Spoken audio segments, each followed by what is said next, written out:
فيديوهاتنا. الفيديو بتاعي النهارده هفرز فيه المشمش معاكم، وهعمل كمان منه مربى. معلش فيديو قديم عندي لقيته على التليفون كده، كنت مصوراه من مده وناسياه. ده من ايام تفريز المشمش، ممكن يكون متاخر، فانا بعتذر، كان عندي فرح كده وكنت مشغوله فيه فنسيت الفيديو معلش. فقلت برضو انزله، ممكن تستفادوا منه. انا عندي هنا دول حوالي 6 كيلو مشمش زي ما شفتوا كده. انا نقيته واحده واحده وغسلته كويس قوي تحت الحنفيه واتاكدت انه كله سليم. هاخده بقى مشمشه كده وافتحها ابص فيها كويس، اتاكد ان هو ما فيهاش دوده ولا فيها اي عطبه او اي حاجه تكون مأثره عليه يعني. وهبدا ان انا اقطعه كله كده بنفس الشكل، اقطعه قطع صغيره هتسهل عليا، وكمان يعني هتساعد في طريقه التسويه.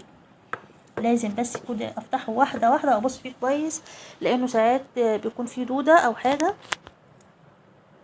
فعشان اتاكد لازم افتحه كده وابص فيه كويس واقطعه قطع صغيره زي ما انتم شايفين كده بالظبط، لحد ما اخلص الكميه اللي عندي كلها.